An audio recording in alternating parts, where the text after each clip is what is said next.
and speak loud and clear so the people online can hear you. I'm just going to leave you guys up as video today.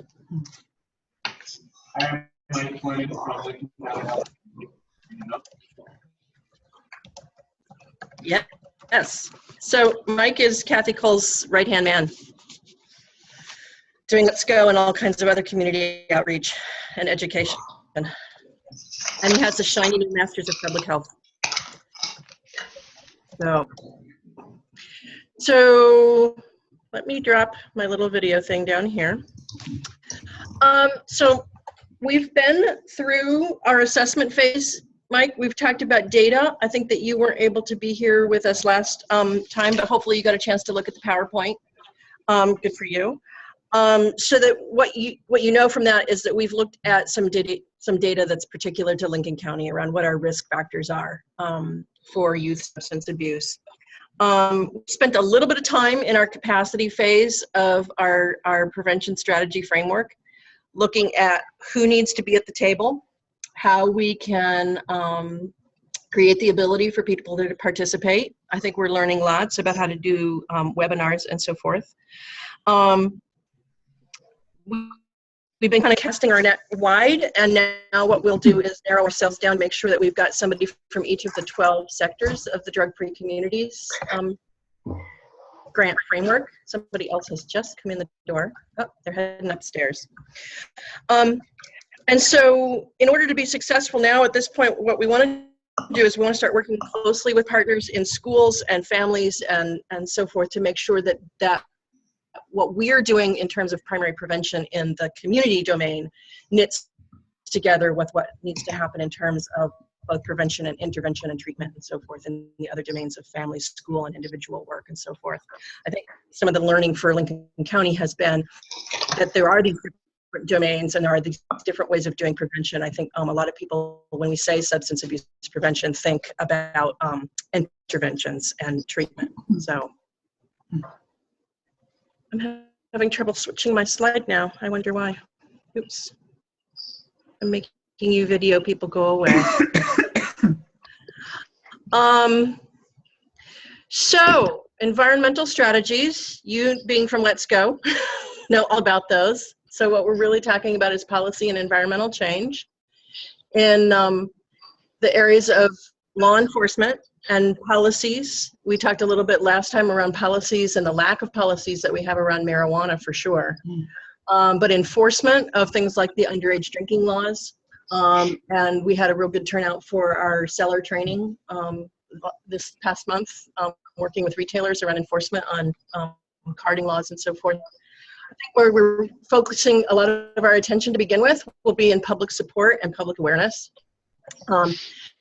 And looking at environmental change strategies that are social, legal, physical, political, economic. Economic, I think, is a really big one for us here in Lincoln County. So,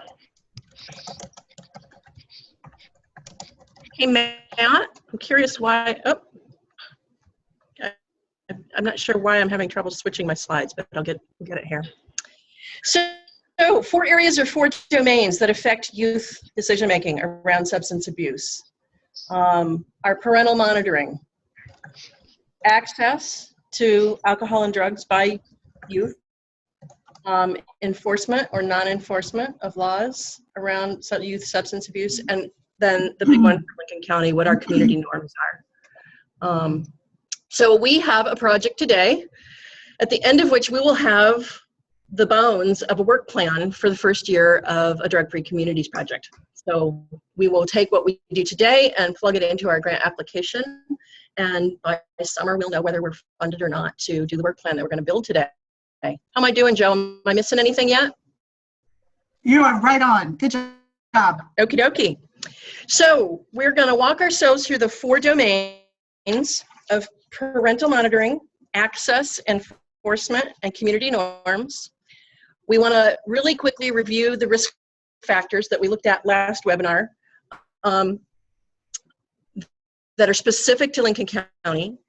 We want to look at the handout grid that we sent out by email yesterday and as a PDF, and you've got one in front of you, Matt, and choose one or two of the strategies supported by the Drug Free Communities Project to address each risk factor that we've identified. And we're going to do this for marijuana, and we're going to do this for alcohol. And in selecting strategies, what the grid is going to help us do, and looking at that grid, is identify activities that are related to each strategy. So, ready, set, go. I love your little guy there, Joe. He's pretty cute. Hey, you know, it's just the beginning of a long marathon. I just also noticed in the Zoom chat room that we have Kathy Cole with us today. Hi, Kathy. I'm wondering if Kathy has. Yep, now I can hear Kathy. Thank you for joining us. Yep, Kathy, can you see the Zoom chat? I cannot see the Zoom chat. Let me see. No, I cannot see the Zoom chat. Matt, is there a way, because it's a helpful way for you to help us hear you or interact if it's something you want to interrupt with. Matt, is there a way that she can get to the Zoom chat? Is it under participants? I think if you go up to the little menu bar at the top, hover your cursor at the, do you see a little green bar at the top, Kathy? No, I don't have that. Okay. It's all right. All right. We'll just keep going. Matt says there's a chat button on the bottom. So Kathy, if you hover over the PowerPoint, there's a menu that pops up. Right. And there's a chat.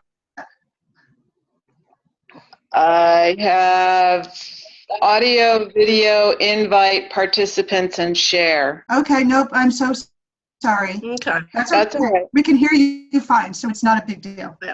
Okay, great. Thank you. So let's jump into our first domain, our first area of focus, which is parental monitoring. And the data that we looked at last webinar is summarized on the slide that we've got up right now. And there was a bit of a paradox in our main integrated youth health survey data in that we saw a high rate of parental monitoring and support in general. Kids report that they feel that they have parents who are supportive and talk to them and pay attention to their activities and their goals and so forth. But coinciding with that, we identified a primary area of focus being that our parents don't feel like they have enough tools, knowledge, skills, or empowerment to really address guidance and monitoring around substance abuse. And I've certainly heard that from a number of parents.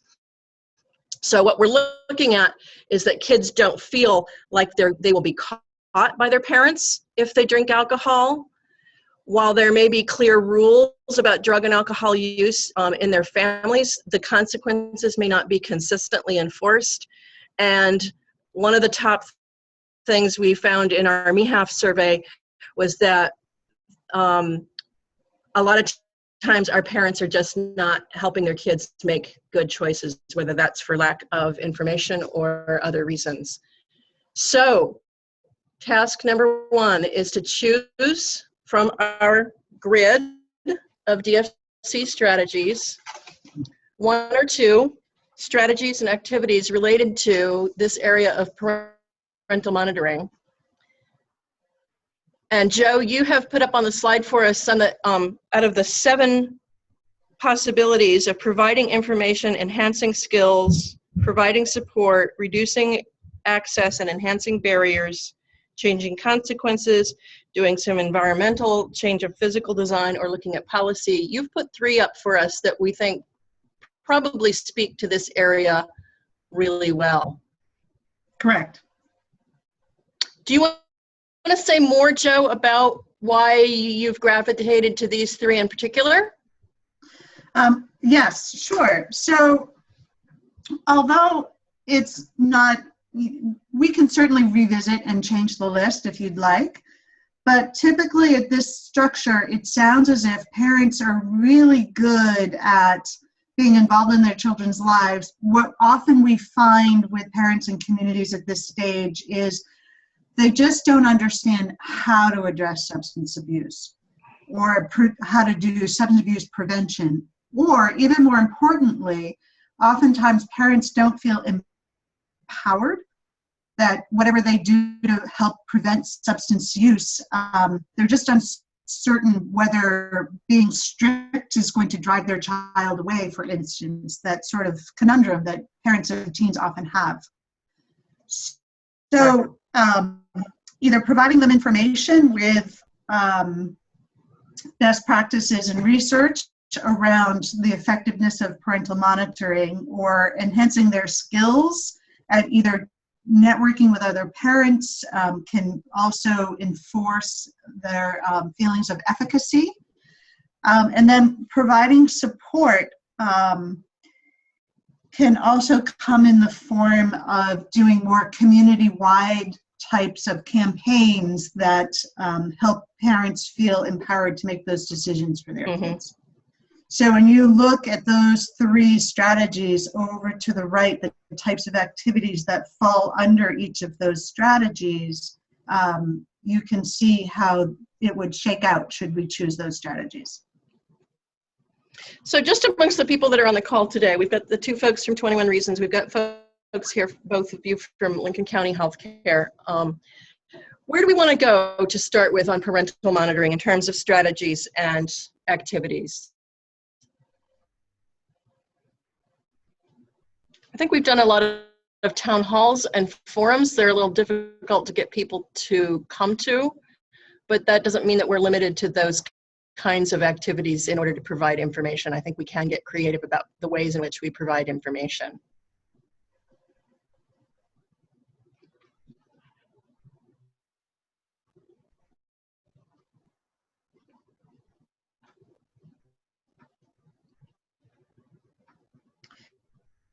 So for those of you who may be familiar with the trans-theoretical model of change, one way to look at this on where to start is to figure out, do we need to increase awareness? Do we need to increase knowledge of risk?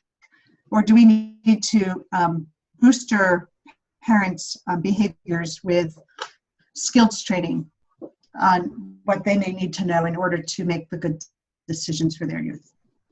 And that may help choose the type of activity and therefore the type of strategy.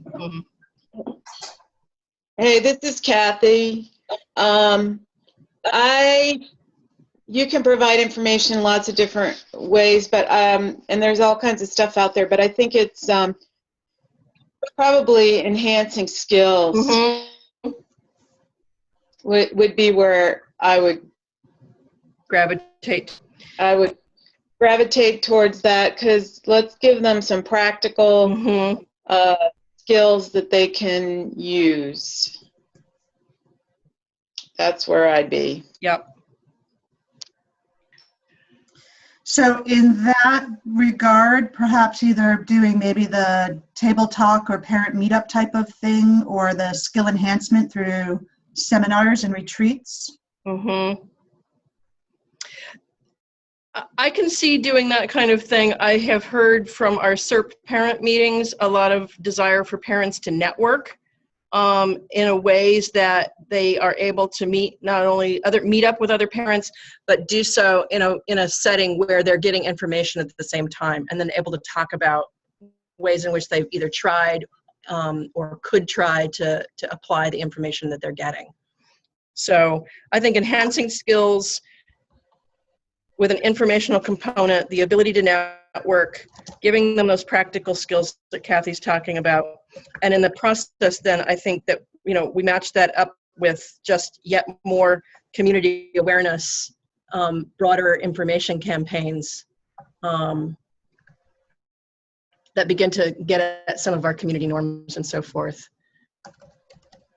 So if we're choosing two strategies in this parental monitoring domain, one of providing information and two of enhancing skills, do we feel like those apply equally to both alcohol and marijuana issues? I say yes. Okay, all right. So moving on. So I'm going to hit the pause button. Brenda, I think that you really have a great question there. On marijuana in particular, do you also feel that perhaps we want to do some providing information and increasing the knowledge of risk for parents? Because there's been a lot of mixed Yes. messages. And some of that work we're doing with our other grants at the moment with the Office of Substance Abuse and Mental Health, but I think there's a lot more to do around increasing the understanding of the brain chemistry issues, that marijuana now is not what marijuana was 30 years ago. And I think given the political environment, we're going to have a lot of messaging going out to our kids saying that marijuana really isn't all that bad for you. So I think including in outreach and information campaigns, some corrective information around that would be a good idea. Kathy, does that sound right to you? Yes. Okay. Thank you. Kathy, do you feel like our primary care physicians and pediatricians have good information around marijuana that they can share with their teens and parents? No. So that maybe starting with some of our pediatric practices would be would be one activity that we could look at? Yeah, I'm not going to say they're not totally ignorant by any means, but we could get a little more sophisticated with it. Yeah, and any resources are usually appreciated. Yeah. I hear the same with school guidance counselors and so forth too. So, all right. Shall we move on to our domain of access? Yes, sounds great. Thank you. So the really shocking statistic for me this last December, as Lincoln County sheriffs went out and did compliance checks with our retailers, was that they visited 36 retailers in Lincoln County, 10 of whom failed to correctly card the person, the decoy person that the sheriffs sent in. The good news is that every one of those retailers was represented in training then in January. But what it told me is that a 27% failure rate among our retailers is just, we don't have either enough information out there about why this is important or enough training and awareness that practices are really being put in and enforced with retailers. And I think part of it is we've gotten a little bit lazy. I know from Randmaker at the sheriff's office, we haven't done a lot of compliance checks lately. And so I think there's not much of a perception by retailers and sellers out there that this is important for them to keep up good practices. So certainly know that our youth are getting alcohol through social and marijuana through their social resources as well, getting it from friends and so forth. But retailers and furnishing is certainly one of our big issues. And the issue that came up in our webinar last time was actually that there was some interest in the fact there are very few, if any, protocols around enforcement for marijuana growers. And Joe, you said something this morning as we were waiting for the call to start about marijuana growers in the Lincoln County area. Do you want to repeat that?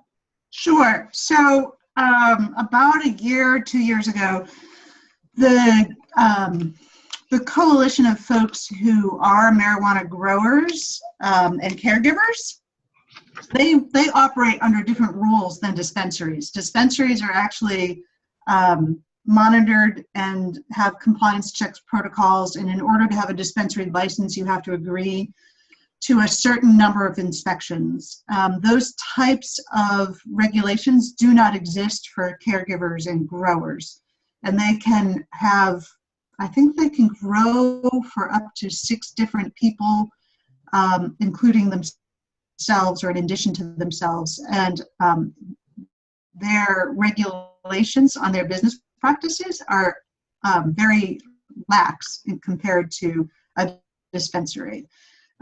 This has not only, I think, created an unfair playing field in the industry, which is never good for public safety reasons, but it has also been promoted, especially in the Lincoln County area among dispensary organizations, as an economic development opportunity for folks who may be out of work. So I've certainly heard then from people in the community, especially our law enforcement officers, that we would love to see some modification of policy, some new regulation around growers and dispensaries both, and caregivers, and to tighten up some of the restrictions that allow for such easy access. I think the challenge for Lincoln County is that going straight to that policy question, we will encounter pushback from the community because the community does see growing as an economic option.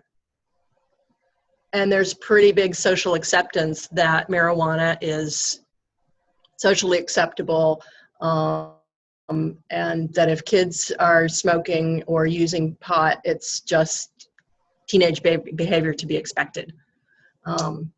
So if we go to choosing our strategies, looking back at our grid again, are we in that area of providing information and enhancing skills again, or do we need to look at some strategies and activities that reduce access, enhance barriers?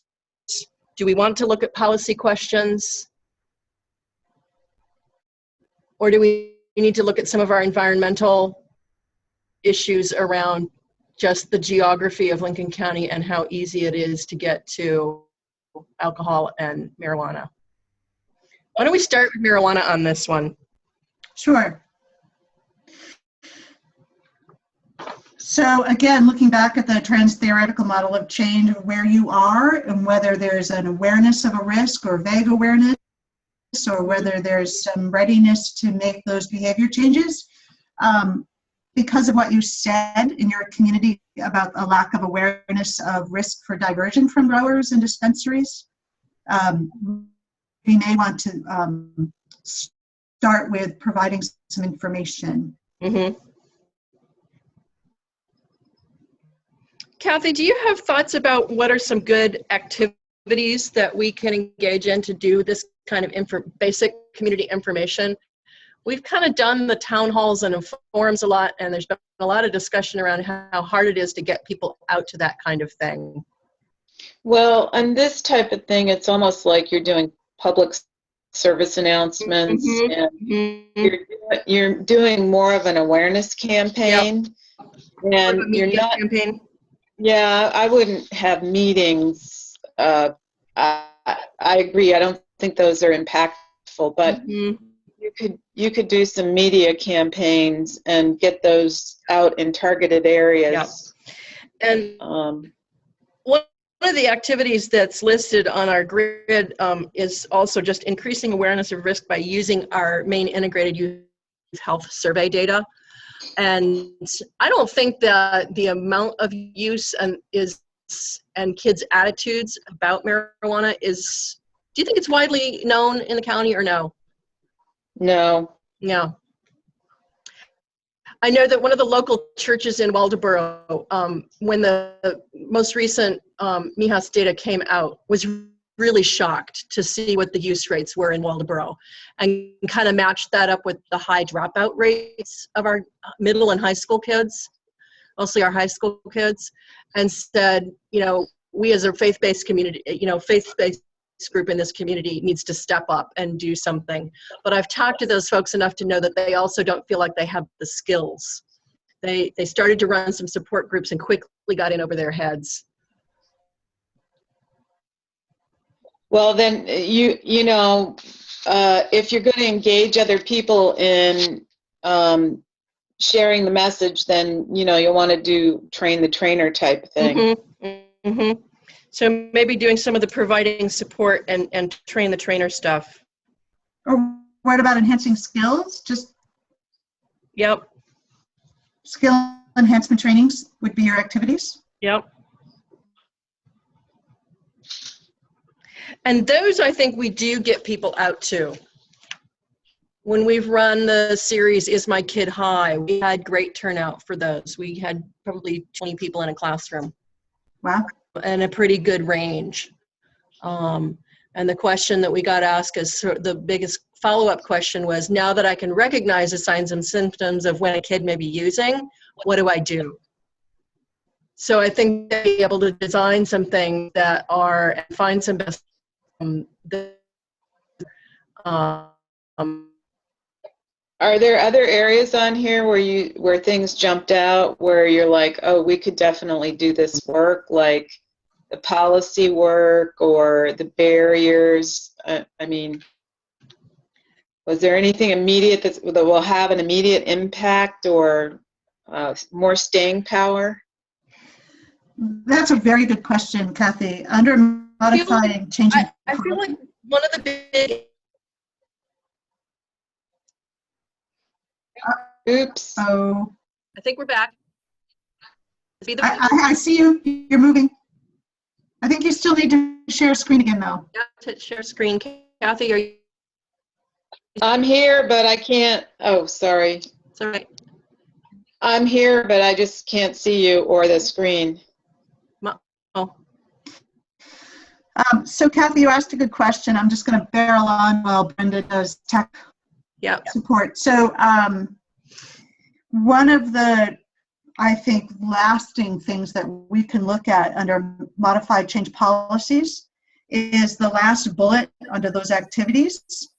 Price, place, product. We lost you again, Joe, just so you know. Are you back? Okay. I'm here. Can you hear me? We're starting to lose our connection because of the snow. We've lost your screen, Brenda. Yep, hang on. Can you still hear me? Good. Yeah. Yes. Barrel Okay. on.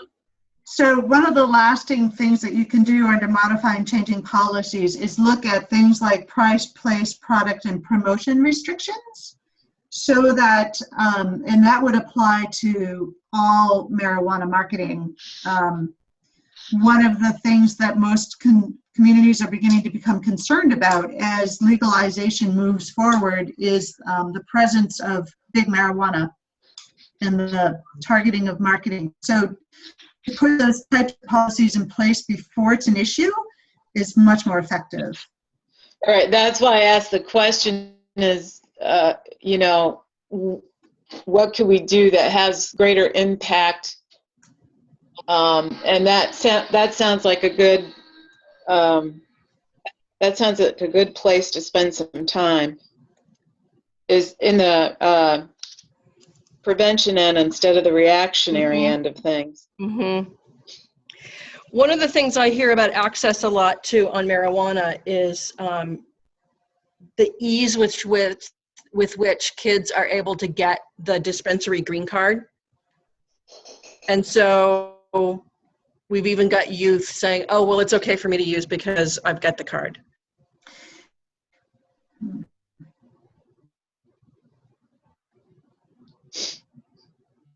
And where do they get those cards? Through the normal process, through their physicians. Interesting. So, you know, maybe that comes back to the, we talked about providing information up in monitoring. Yep. But let's go back for a second to where Kathy was, and I'm sorry, I was a little distracted trying to get the technology back on, because I think you're right. There's a good place to spend some time. So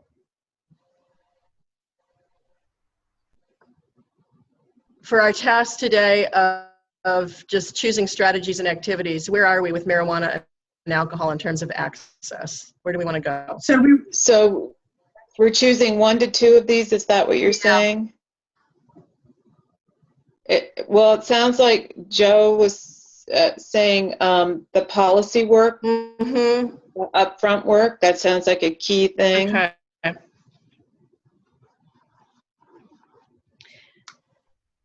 And when you're ever doing policy work, you also need to in tandem provide information to the community so there's support for policy. Right. So those really go together well. I'm feeling like we're gravitating to actually 3 strategies around access. One is provide information. We talked about enhancing skills, and then there's the policy work. And that's okay. We can do that. Mm-hmm. And again, marrying up both alcohol and marijuana access in those 3 strategies and finding some activities that fit. So I think we need to, because of the grant requirements, focus on one substance at a time. Okay. And where marijuana is such a, has risen to the top of in the many conversations we've been having as a place to do some providing information, enhancing skills, and modifying, changing policies. And then if we agree to that's the problem and those are the things that we need to address for marijuana, we can now circle back and talk about the problem that we've discovered with alcohol, which is that the low compliance rate. Yep. Because then that's going to end up being our own separate strategies and activities. Mm-hmm. Mm-hmm. Does that feel good? It does feel good. And so really, I think the strategy around alcohol is that reducing access and enhancing barriers to access, doing our compliance checks on a more regular basis, doing our server trainings, doing the party patrols. We just haven't done it consistently enough here for kids to begin to get the idea that they're going to get caught. So we need to stay on the narrow focus of our problem was 20% of retailer compliance failure. Mm-hmm. So the strategy of reduce access and enhancing barriers makes sense. And through that, we can do compliance checks as strategies. Mm-hmm. And responsible beverage service trainings, which often go hand in hand, because if you want community support, you got to ding somebody. You got to then show them what you want them to do. Yeah. Just like small children. And the other thing that I hear from parents is that if their parents are aware, and the perception among parents is that kids are going to get caught, then parents begin to wake up more because they start being concerned about things like college applications and financial aid. It does trickle out. So I think focusing on enforcement around alcohol and then information, enhancing skills, and modifying policies around marijuana. Okay? And I can see, years 2 and onward, doing things like changing physical design, looking to talk to stores about moving the liquor where it is not so easily stolen. Yep. Huge access issue in every community I've ever worked in. And again, looking at changing some more consequences. But as a first-year work plan, these are really great places to start. Yep. So moving on to enforcement, I'm just going to do a little bit of time check here. It is 8:38. Joe, we've already really talked about number 1 and number 2 on this slide, that we're addressing under parental monitoring domain the fact that kids feel like they aren't going to get caught by their parents. We've just talked in access domain about the failure rate for our compliance checks and so forth. Number 2 is, I think, pervasive in our county, and I hear a lot about that. It's a hard one to identify a strategy and activities, because why is there such a lack of trusting relationship between law enforcement and parents and adults in the community? I often hear from the schools that the kids' relationships with the student resource officers are good, but I think it was in the last webinar somebody said, but the relationship between parents and law enforcement in the community is poor.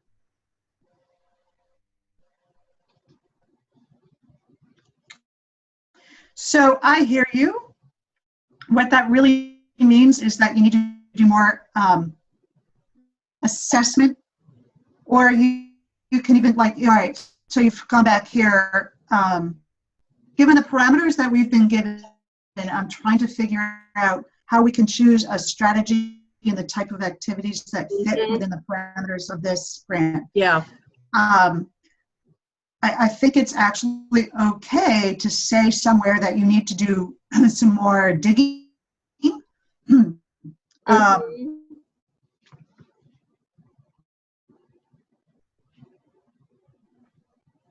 So I'm looking at the types of, I'm working backwards. I'm looking at the activities list. Yep. Maybe increasing awareness of the enforcement efforts, laws, and penalties, or lack thereof, right? Because not all law enforcement officers are out to get little Johnny in trouble. They are there to, I'm so sorry, they're there to keep them safe. Mm-hmm. So maybe providing information about how law enforcement really works, and in that process, having a lot of one-on-ones to do that assessment at the same time. Say that last part again. Sure. So using the strategy of provide information, Mm-hmm. using the activities of increasing awareness of enforcement efforts, and then coupled with the bullet prevent. I thought I hit off. I'm sorry. Prevention education through one-on-ones, workshops, and forums. And those one-on-ones can be two-way streets, gathering more information so that when you do create collateral, it's culturally sensitive to what the concerns are. Mm-hmm. And that, I think, becomes a real town-by-town activity in Lincoln County, because just the way our law enforcement culture is structured, there's Lincoln County sheriffs, and then there are local PDs. And I think how the local police departments are perceived varies from town to town and from officer to officer a lot. And because we live in such small towns, you run into a lot of the cultural stuff around, oh, well, so-and-so doesn't like my kid because of my kid's last name. Oh, yeah.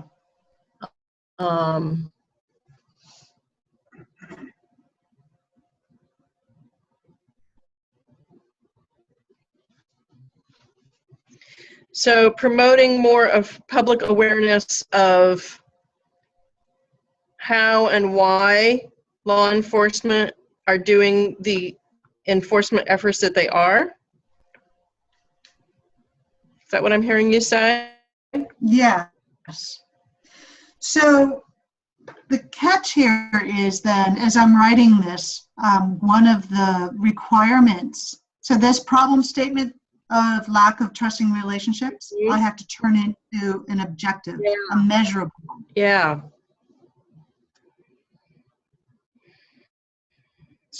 So if there were even any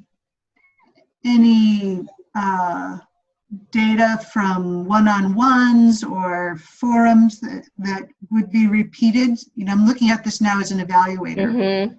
Mm-hmm. Have we asked through evaluations or through one-on-one so that we can know if we've moved the needle?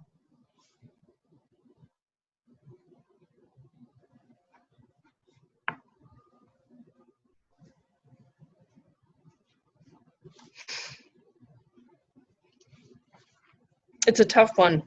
Is there qualitative focus groups or one-on-ones that you've been having that you could then, in a year from now, go back to certain stakeholders and see how they feel about it? I think that we would need to be setting the baseline in year one with that kind of thing. And then have that continue to be an activity on our work plan in subsequent years so that we could then see whether we're getting some movement from baseline. I'm struggling trying to think what data set we might have. Can't you just do an assessment of what the current policies are that are in place or what there aren't, and see where the gaps are, and We could do that. show that you're filling those gaps in?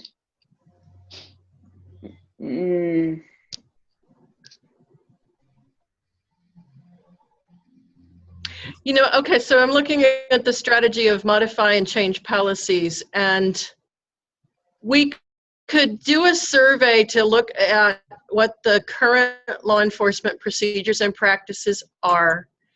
And we're certainly already involved with our school policies around substance abuse. And it might be a really good activity to look at how those policies are being, those school policies especially, how they're being enforced. And whether they're being enforced consistently, and whether or not law enforcement are following procedures and practices consistently. And it would be interesting to see what the impact is. Like, we know for sure that the schools have policies where they suspend students, so that's not a very effective policy. So maybe you could also look at that. And because maybe some of the policies need to change to be more effective, even the ones I agree. Yeah. And if we had the resources, we've done this as the Healthy Maine Partnership. This is on our work plan. We've done it some with you, Kathy, in connection with the student health centers, and with Ricky Waltz at Lincoln Academy. And it's true that I often hear, well, the policy is in the book, but it's not consistently enforced. It depends on the kid. Or we just suspend them, send them home to play video games and smoke more pot. And parents are very frustrated with that. So yeah, maybe our enforcement is not so much around. It doesn't necessarily have to be law enforcement. It could be school enforcement. It's school enforcement, and take ourselves into that school domain for this one. Well, you also have to think that the relationship between schools and enforcement, Mm-hmm. enforcement is still just seen as a place to get kids in trouble, and that they're going to be investigating and then reporting those results of those investigations to the headmasters or principals. It creates a adversarial relationship. Yeah. And that would explain some of the adversarial comments that we hear about from parents about law enforcement. Kathy, I like your focus on how effective are the policies that we have. And if we had some DFC resources to really go and look at all of our school policies countywide, that would be a good thing. Yeah. And we can measure that. We can measure, for instance, the number of policies we helped schools review. Mm-hmm.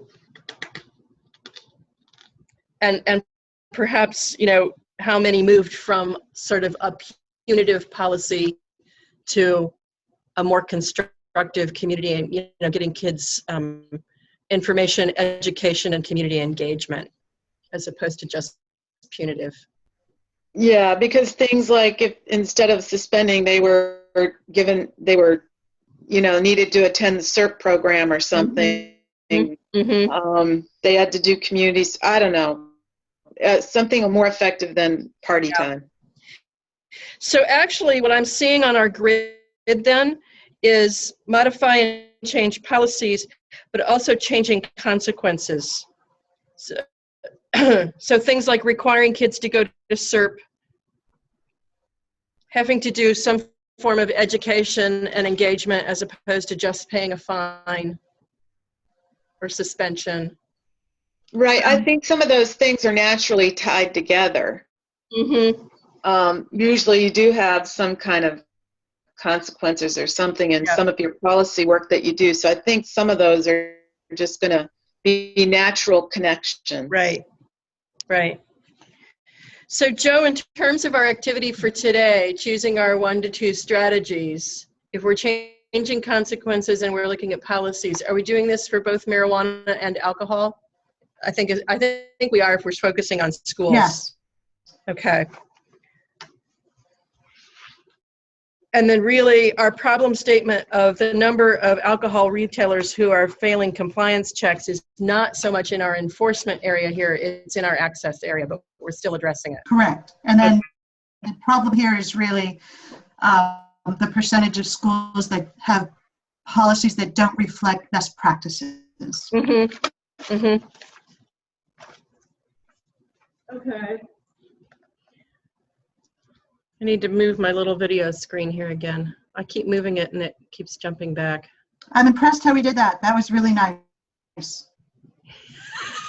No, really, because it's Good. This is part of the conversation. Yep. Okay, here we go. Okay, so this is really the big conversation, and we've touched on all of the points of it already. I think we have about 10 more minutes to our webinar today. But we hear it over and over and over again that part of the big part of the youth substance abuse problem in Lincoln County is the community norms and attitudes around it.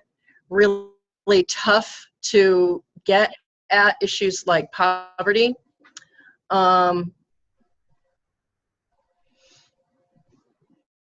And so these are, and really the things that we talked about in our last webinar that we identified as risk factors really are those low aspirations, the feeling that there's nothing to do here, there's no reason to do anything other than use drugs because I'm not really going anywhere anyway, and the high dropout rates, which are up in the upper 60% range for at least 2 of our high schools.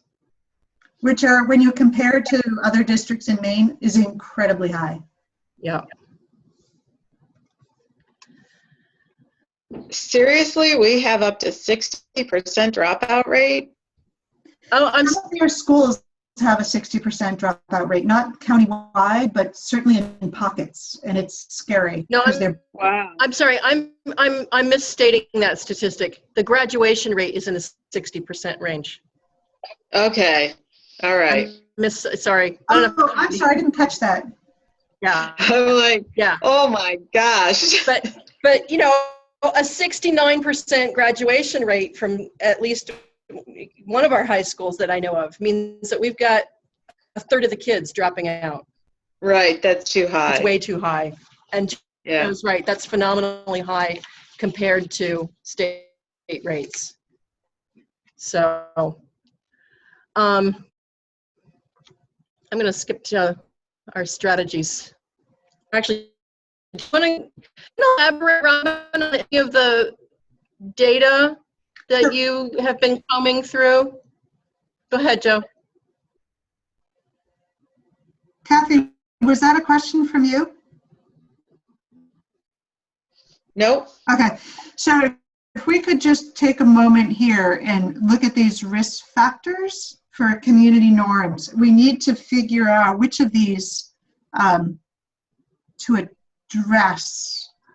If we could just pick 2 to address in year 1, that will help us choose strategies and activities. Mm-hmm. And as I was looking through these in preparation for today, what's really tough is identifying strategies and activities that are supported by the DFC that get at our particular risk factors. Bullying, poverty. But bullying and mental health issues are more and more recognized as mental health and substance abuse are so linked. And going after bullying in school, if we really feel that that's a risk factor for youth substance use in the community, is very viable to look at, again, school policies or practices around supporting youth.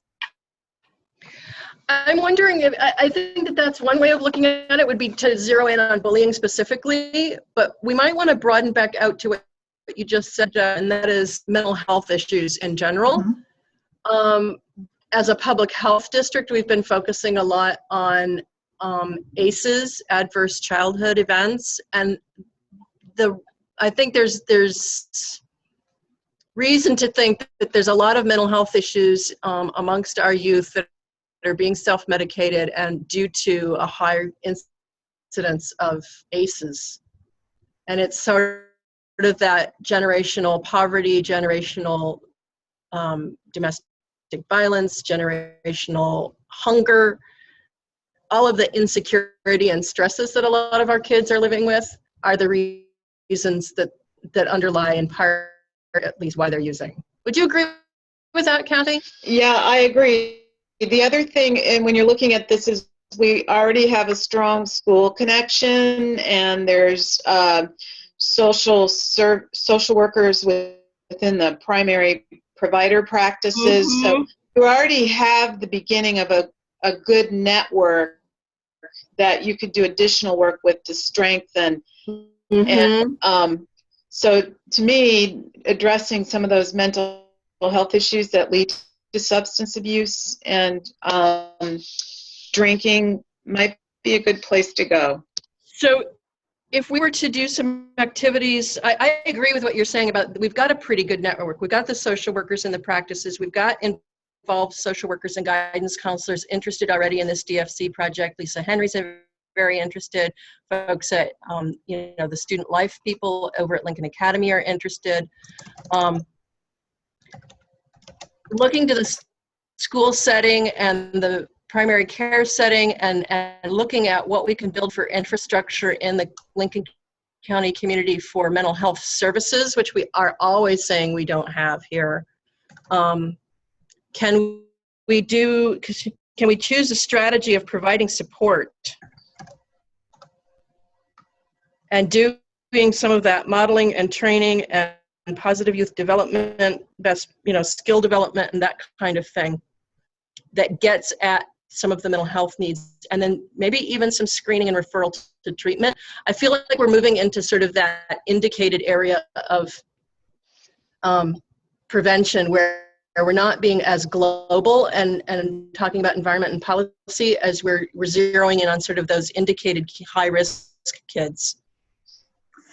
Right, and there is a lot of work being done on that with the social workers in the schools. Absolutely. And so I almost feel like you need, one of the first steps you would need to do is sit down with the social workers embedded in the pediatric practices and in the schools and get their view of the world to see what next steps should be and where the gaps are that need to be filled. I had lunch with Lisa Henry, who is the social worker at Wiscasset High School, who's been involved in these webinars with us. And we talked about the fact that the social workers who are embedded often don't have any opportunity to network with one another, and that being able to have some kind of a connection where they were able to share information, share best practice, support one another, that providing that kind of support would be a really useful thing for them. I don't know, Joe, if that fits within the structure of the DFC.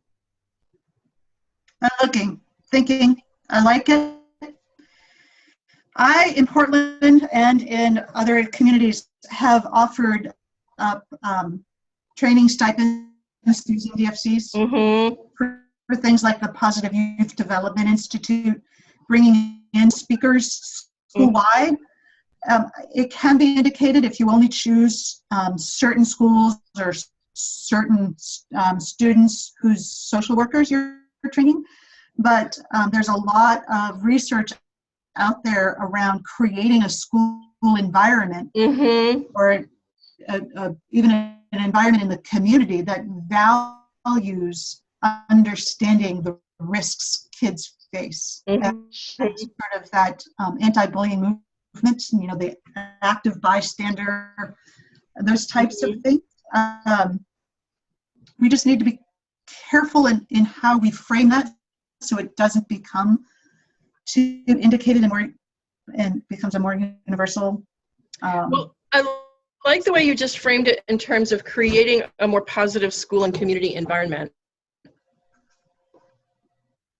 Simply by having more well-informed, well-trained, competent adults around them who get it. And that can be teachers, social workers, coaches, law enforcement, parents. When you bring in those trainers and then you distribute out that information from the trainings, you create a buzz, you create that ripple effect. Yep. And I like this idea of decreasing the isolation that many of those coaches, social workers, teachers feel like they're down in the trenches doing this really hard work with, first of all, not enough in their tool belt and not enough people who've got their back. And that feeling of empowerment is very well, I think one of the issues in our county is do we have enough resources? And so if you're going to identify students where they're going to go, and that's something we work on a lot at the Right. in the Right. health system. I'll also And maybe if we're still continuing the work on the Sidekicks program, and then that is empowering teens to intervene with their peers, and so this kind of aligns with all the work that you'd be doing at the adult level. on peer-to-peer among the kids. Yeah, We had peer-to-peer parallel intervention. that was among the adults. Right. I That's don't see excellent. anything else on this list is like, oh my, your poverty rates and stuff. It's like, really? That's like, where's the bullseye? Blindfold me, spin me in circles 100 times. I think those are too hard to move the marker on for this particular project. Whoop. We're back. Oh, okay.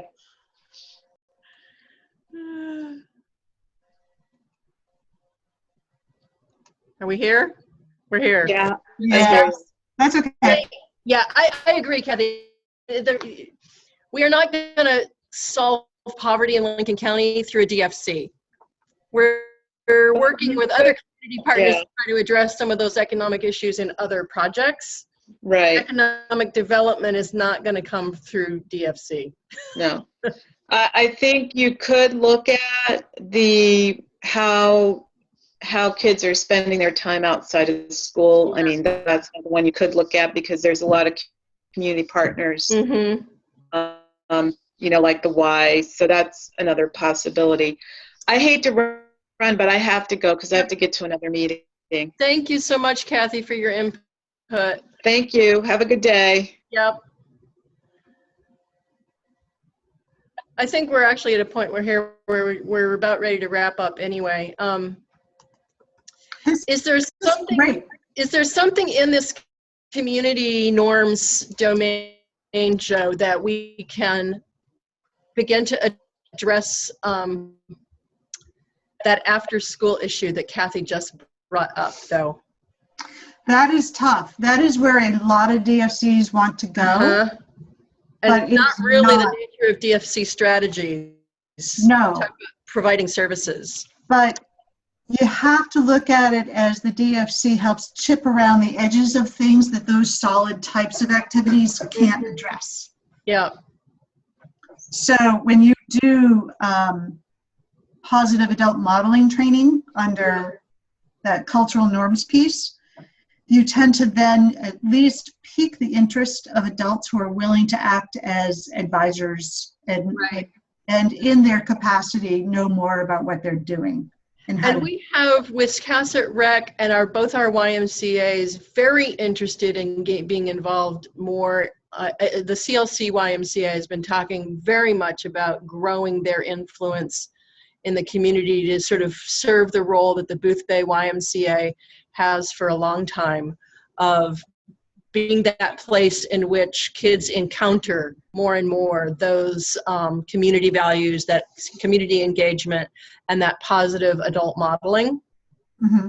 So I think if we were doing some activities that do really fit DFC to do like that modeling training and so forth, that gives a platform and an edge to some of the things that the YMCA and the rec department are wanting to do on their own. And then the So we thing can for be a Robin here, partner to them. and the thing for Robin here in writing your section is Kathy Cole could not have been more right on, which is we are looking at the tools and the fit and the partners that we have. And it's almost like, when you have a hammer, every problem is a nail. We don't want to go that far, Mm-hmm. but what we have is a hammer, so we can use all the nails that we've got in order to help build our ship. Mm-hmm. Mm-hmm. So when she talks about strong community support with, like you were saying, with the Ys and the youth serving organizations and the social workers at the schools, they can help us also then reach other sectors of the community once we get them up to speed. And we have a strong faith-based element here in most of our communities. We have churches that talk to one another and do collaborative projects together, like around homelessness and food security, and whose outreach teams are interested in doing more for and with their communities. It's a matter of getting them the information and the tools and empowering them to. So that's exactly it. So what this looks like is we develop these tools, and we hit all of these audiences so that they're all having the same tools and using the same vocabulary. Yep. We've got everyone marching in the same direction, and then they go off into their own sectors. Yep. The schools with the parents and the students, the coaches with what they're doing with faith-based communities. It's really a beautiful thing once it gets going. Yeah, yeah. And the fact that DFC is structured so that you have this longitudinal period of at least 5 years. Yes. Momentum on those things is really nice. So is there more that you feel like we need to do today to make sure that we're in a good position to finish out writing our application to the DFC? I will be doing some outreach in the community about our community involvement agreements with our key 12 sectors that we need to have represented. I think we've got folks interested from each of those 12 sectors. It's a matter of just cementing the relationship to the project. Brenda, you got to think of it at this point as signature on paper. That's all it is. Yeah. Oh, is that recording? Let's stop recording. We delete that part? Yeah.